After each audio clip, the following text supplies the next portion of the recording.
Hello दोस्तों, स्वागत है आपका अपने यूट्यूब चैनल में। तो दोस्तों, आज हम निफ्टी 50 अपनी मार्केट के बारे में बात करेंगे, कुछ इंडाइसेस के बारे में बात करेंगे और ये एनालिसिस करने की कोशिश करेंगे कि हम किस तरीके से स्मार्ट तरीके से हम स्विंग ट्रेडिंग कर सकते हैं और हम अच्छा खासा प्रॉफिट स्विंग ट्रेडिंग से कमा सकते हैं। क्या स्ट्रेटजी है, क्या प्लान है, किस तरीके से करना है दोस्तों, क्या तरीका अपनाना है और इसी तरीके पर अगर हम कायम रहेंगे दोस्तों, तो मैं आपको कहता हूँ यहाँ से हमारा पैसे बनने के चांस बहुत ज़्यादा बढ़ जाएंगे दोस्तों।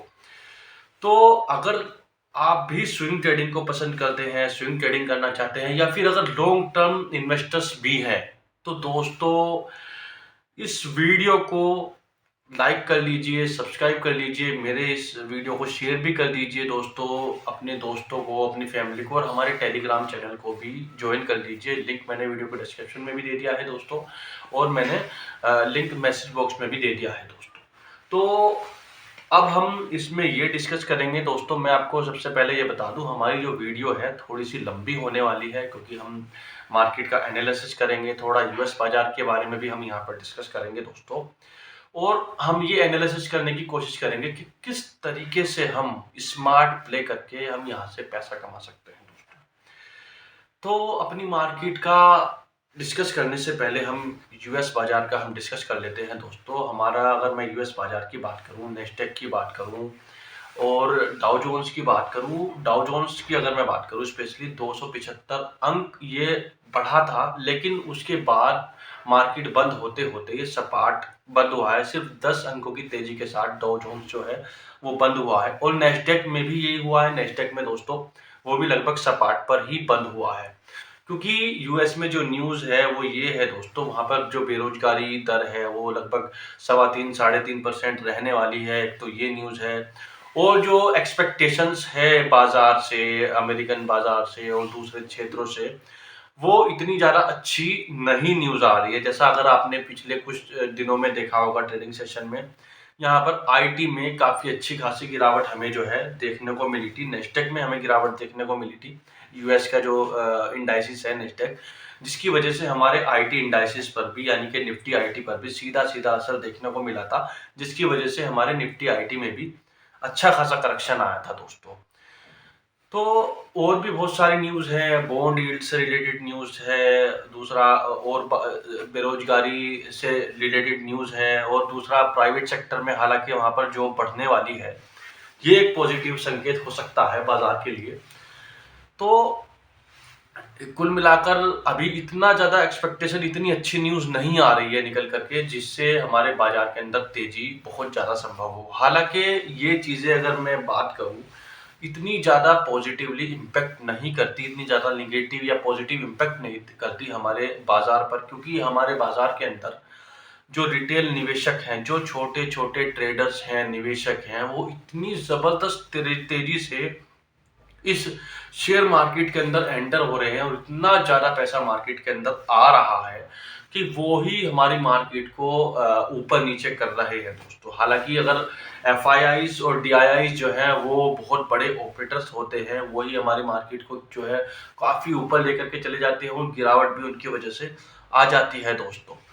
तो कुल मिलाकर अगर मैं बात करूं तो यूएस बाजार की जो हमने आपके सामने प्रेजेंट करने की कोशिश की, तो थोड़ा सा ये है, हालांकि ये कुछ टाइम के लिए रहने वाला है।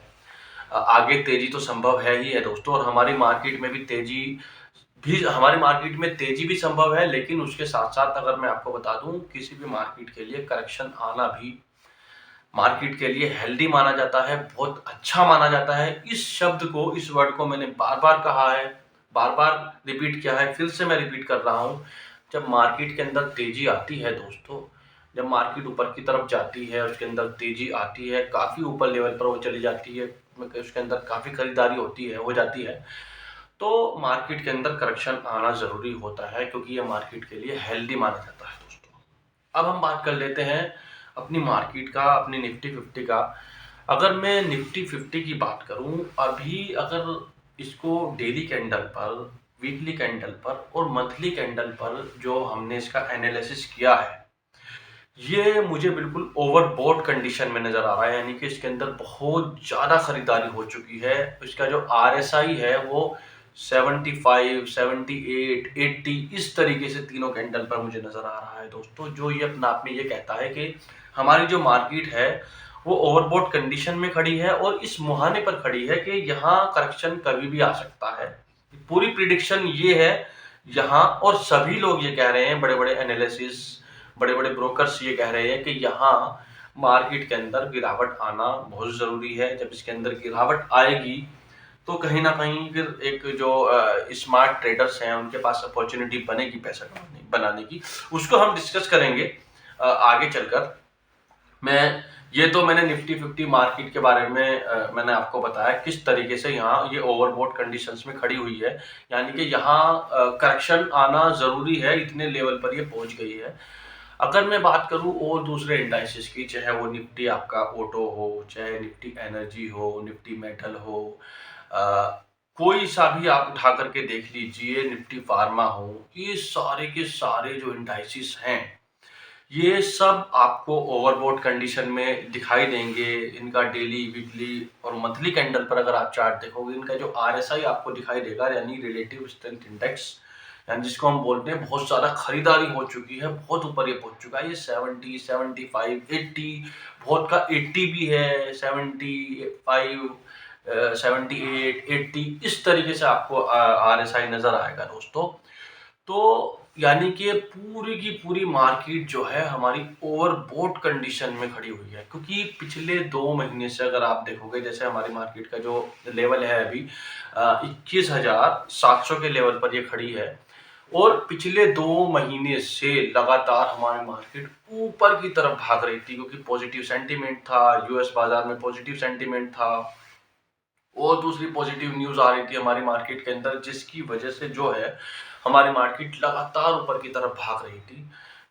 चारों तरफ पॉजिटिव सेंटीमेंट बना हुआ था, जो एक्सपेक्टेशंस थी वो भी सही आ रही थी मार्केट के हिसाब से। तो कुल मिलाकर 2 महीने में, 2 से ढाई महीने का जो समय बीता है, जो मार्केट के अंदर बहुत तेजी ये लेकर के आया है, और साथ साथ सारे इंडाइसेस में ये तेजी हमें देखने को मिली है।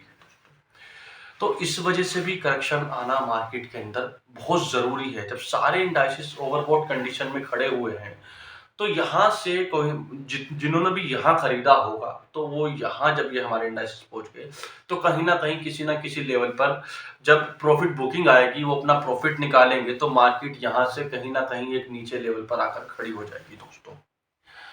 तो ये तो थी सारे इंडाइसेस की बात। अब एक इंडाइसेस इसमें मैं उसका डिस्कस करना चाहूँगा दोस्तों, और आपके सामने प्रेजेंट करना चाहूँगा। ये है निफ्टी आईटी।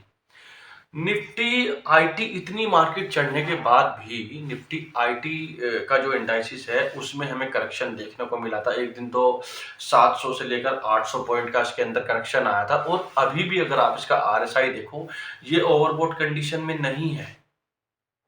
अगर मैं बात करूं, मैंने बार बार कहा है, जो आईटी सेक्टर है वो कोरोना के बाद कुछ 5 महीने, 6 महीने, साल भर ये इंडाइसिस चला था, यानी कि जो आईटी सेक्टर है वो साल भर चला था। उसमें बहुत न्यूज़ आई थी, नए नए प्रोजेक्ट्स आए थे, तो इस वजह से जो है आईटी बूम पर था। वर्क फ्रॉम होम मिला लोगों को, क्योंकि नए नए प्रोजेक्ट्स आ रहे थे, कोरोना था, तो आईटी के अंदर बहुत बड़ा बूम हमें दिखाई दिया था। लेकिन उसके बाद आईटी सेक्टर उस तरीके से नहीं चला जिस तरीके से उसके ऊपर एक्सपेक्टेशन की जा रही है। और हाल फिलहाल की अगर मैं बात करूं, पिछले 6-7 महीने की बात करूं, 5 महीने 6 महीने पुरानी बात करूं, तो एडीआर आया था आईटी कंपनियों का, जहां कंपनियों ने अपने एडीआर को घटाया था। एडीआर अगर मैं बात करूं, वो अपने फ्यूचर ग्रोथ की बात करते हैं, यानी कि उनकी फ्यूचर का जो ग्रोथ है, वो सेल्स जो है या फिर प्रॉफिट जो है वो कैसा रहने वाला है फ्यूचर में। तो उन्होंने, आईटी कंपनियों ने अपना एडीआर घटाया था। लेकिन अभी की जो एक्सपेक्टेशंस हैं आईटी सेक्टर में, अभी की जो उम्मीदें हैं, वो बहुत ज़्यादा पॉजिटिव है, बहुत ज़्यादा बुलिश है, और साथ साथ इसके आईटी के अंदर करेक्शन भी आ चुका है दोस्तों। अब बात ये है दरअसल, अब जो मैंने स्टार्टिंग में कहा था वीडियो में कि हम इसका फायदा कैसे उठा सकते हैं, क्या तरीका है। अब मार्केट इस लेवल पर खड़ा है और सारे के सारे इंडाइसेस भी अपर लेवल पर खड़े हैं। काफ़ी इसके अंदर बुलिशनेस हमें दिखाई दी, काफ़ी तेजी हमें मार्केट के अंदर दिखाई दी, और दूसरे इंडाइसेस के अंदर भी हमें दिखाई दी। लेकिन हमें निफ्टी आईटी के अंदर कहीं ना कहीं करेक्शन देखने को मिला, और साथ में जो मैंने आपको बताया कि पॉजिटिव सेंटीमेंट है आईटी सेक्टर की तरफ। अच्छा सेंटीमेंट है, पॉजिटिव सेंटीमेंट्स है, नए-नए प्रोजेक्ट्स आ रहे हैं और आईटी सेक्टर उस तरीके से नहीं चला है जिस तरीके से कोरोना के टाइम पे चला था। बड़ी-बड़ी न्यूज़ आई थी इसके ऊपर, उस तरीके से नहीं चला है। तो उम्मीदें यही की जा रही है, एक्सपेक्टेशन यही है कि आईटी सेक्टर के अंदर तेज़ी आने वाली है। अब ये तेज़ी कब आएगी ये कहना मुश्किल है। हो सकता है कल से, परसों से या अगले हफ्ते ये जो है आईटी जो सेक्टर्स है वो चलना शुरू हो जाए और इसके अंदर हमें बहुत तेज़ी दिखाई देखने को मिले दोस्तों। तो लेकिन ये एक्सपेक्टेशन है कि हाँ, ये जो सेक्टर है आईटी सेक्टर ये पैसा बना करके देगा दोस्तों। अब बात आती है कि हमें स्मार्ट प्ले कैसे करना है स्विंग ट्रेडिंग के लिए। 1 महीने से लेकर 3 महीने वाले कुछ ट्रेडर्स भी होते हैं, 3 महीने से लेकर 6 महीने के लिए या 6 महीने से लेकर 1 साल के लिए। बल्कि मैं तो ये कहता हूँ कि अगर आप स्विंग ट्रेडर्स हो इस आईटी सेक्टर में, इस हमारी जो मार्केट है निफ्टी 50 इसके अंदर जब गिरावट आए, करेक्शन आए, आईटी सेक्टर में घुस जाइए, इसमें लेकर के बैठ जाइए दोस्तों और बैठे रहिए, कम से कम 6 महीने तक बैठे रहिए। यहाँ आपका पैसा बनेगा ही बनेगा दोस्तों। क्योंकि एक तो आईटी सेक्टर के अंदर मैंने कहा करेक्शन आया, निफ्टी 50 जो है हमारी मार्केट जो है इसके अंदर करेक्शन आएगा। कहीं ना कहीं आईटी सेक्टर में भी हमें करेक्शन देखने को मिलेगा। तो वहाँ हमें एक बड़ी अपॉर्चुनिटी मिलेगी आईटी सेक्टर के अंदर एंट्री करने की, आईटी शेयरों के अंदर एंट्री करने की। वो हमें अच्छे लेवल पर मिल जाएगा। जैसे अगर मैं इन्फोसिस की बात करूँ, इन्फोसिस एक ऐसे लेवल पर चल रहा है, अगर ये 1500 रुपये तक के लेवल को टच करता है या उसको तोड़ता है करेक्शन में, तो यहाँ छोटी-छोटी क्वांटिटी में हमें बाइंग करनी है दोस्तों।